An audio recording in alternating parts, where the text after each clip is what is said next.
આપણે આપણે સૌ પ્રથમ પીવીસી સોફ્ટવેરની મદદથી બેઝિક સિમ્યુલેશન કર્યું હતું. તો આજે આપણે હોમવર્ક પ્રો સોફ્ટવેરની મદદથી બેઝિક સિમ્યુલેશન કરીશું. સૌ પ્રથમ આપણે હોમવર્ક સોફ્ટવેર ઓપન કરીશું. તો આ રીતની કંઈ ડિસ્પ્લે આવશે. એની અંદર આપણે જે જે પ્રમાણે આપણે પીવીસી સોફ્ટવેરમાં કોર્ડિનેટ્સ રાખવાના આવતા હોય છે, એ જ પ્રમાણે આપણે હોમવર્ક સોફ્ટવેરમાં પણ કોર્ડિનેટ્સ રાખવાના હોય છે. તો આપણે જે જગ્યા સિલેક્ટ કરીશું તેનું નામ અથવા તો એના લેંગિટ્યુડ અથવા લોંગિટ્યુડ લખવાનું હોય છે. ત્યારબાદ લોકેશન સર્ચ કરીશું અને રિસોર્સ પર ક્લિક કરીશું. એટલે જેમ આપણે પીવીસી સોફ્ટવેરમાં મીડિયેટર પાસેથી લેતા હતા, એમ આમાં નેશનલ રિન્યુએબલ એનર્જી લેબ પાસેથી આપણે ડેટા લેવાનો હોય છે.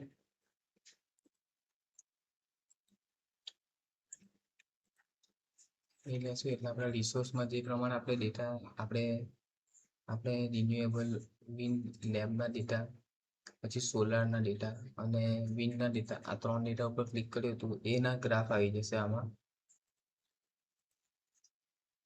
ત્યારબાદ લોડમાં જઈશું.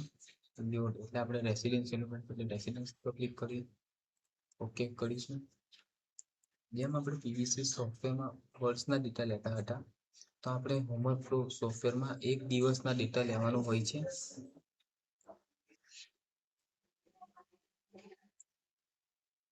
આ આપણને ધારો કે આ જાન્યુઆરી મહિનો બતાવે છે, તો આ જાન્યુઆરીના એક દિવસમાં કેટલા યુનિટ વાપરીએ છે તેનો આ ડેટા બતાવે છે. એમાં હાઈએસ્ટ 1.231 kW એટલા યુનિટ આપણે એક યુનિટ વાપર્યો તો 60 વાગ્યાના સમયગાળામાં, એ આપણને બતાવે છે. એ રીતે આખા વર્ષ દરમિયાનનું બતાવે છે. ત્યારબાદ કમ્પોનન્ટમાંથી પીવી મોડ્યુલ પર ક્લિક કરીશું. એની અંદર ફ્લેટ પ્લેટ પીવી પર ક્લિક કરીશું. Add PV.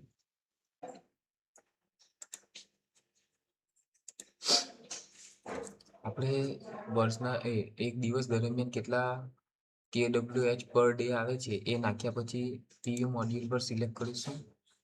ત્યાર પછી એડ પીવીમાં ગઈ કેટલા કિલોવોટનો પ્લાન લખવાનો છે તે બતાવીશું. 3 કિલોવોટ. અને ધારો કે આપણે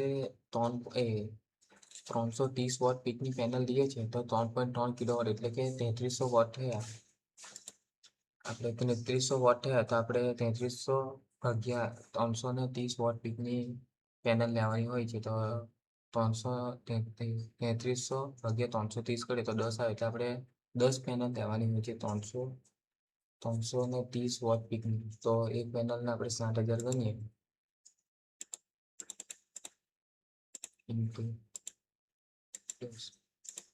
70,000 રૂપિયા મળતા.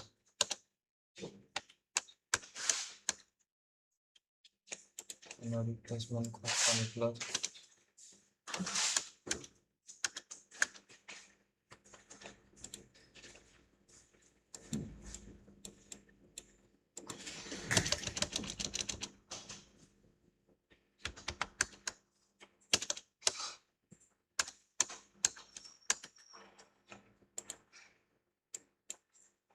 મેન્ટેનન્સ કો 300 રૂપિયા. સર્ચ પેજમાં ગઈને 3.3 કિલોવોટનો પ્લાન નાખવાનો છે, એટલે કે એ નાખવાનો હોય છે. ત્યાર પછી ઇન્વર્ટર કેટલાનું લેવાનું તે નાખવાનું હોય છે. 3 કિલોવોટનું એનો કેપિટલ કોસ્ટ કેટલો છે તે ઇન્વર્ટર આપણે 18,000 ગણીએ. એનો રિપ્લેસમેન્ટ કોસ્ટ 0, એનો મેન્ટેનન્સ કોસ્ટ 200, ઇન્વર્ટરની લાઈફ 220. ત્યારબાદ આપણે ગ્રીડ સાથે કનેક્ટ કરવાનું છે. એટલે આ જે ગ્રીડ પર આપણે ક્લિક કર્યું એટલે અત્યારે એની અંદર ડિફોલ્ટ બતાવે છે. એને એનેબલ કરવા માટે લાઇબ્રેરીમાં જવાનું ને ગ્રીડ ઓપ્શન પર ક્લિક કરીશું. ત્યારબાદ ગ્રીડ એટલે આ ઓપ્શન એનેબલ થઈ જશે. ગ્રીડ પાવર પ્રાઇસ એટલે કે અત્યારે આપણે ગ્રીડ પાસેથી જે યુનિટ લઈએ છીએ એના કેટલા પૈસા માંગીએ છીએ તે બતાવે છે.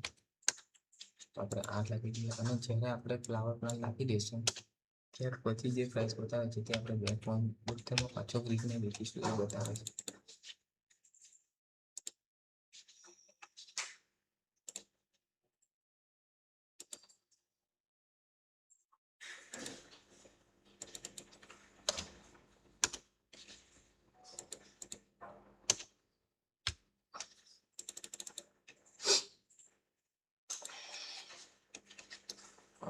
કન્વર્ટરની જરૂર પડે.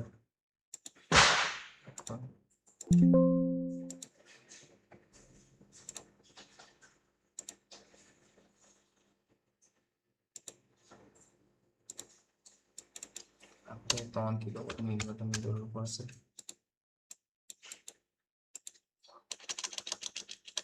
આપણે 19,000 રાખીએ.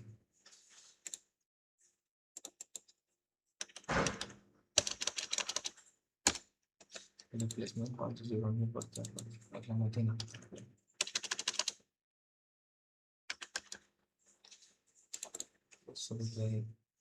એની લાઈફ આટલી, એની ઇન્વર્ટર ઇનપુટની લાઈફ 15 વર્ષ, એફિશિયન્સી આટલી. ત્યારબાદ આપણે કેલ્ક્યુલેટ પર ક્લિક કરીશું.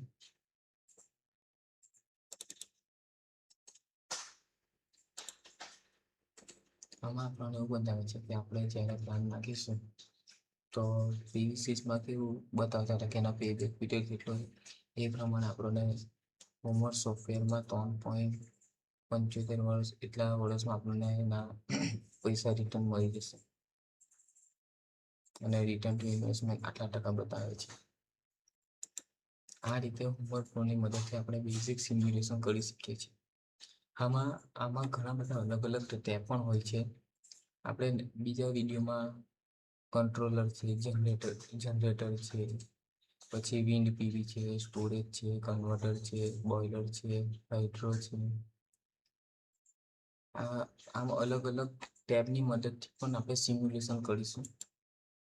અને લોડ જે છે તે લોડની અંદર આપણે કોમર્શિયલની જગ્યાએ ઇન્ડસ્ટ્રીયલ પણ કરવાના છે. એ નેક્સ્ટ વિડીયોમાં હું તમને બતાવીશ.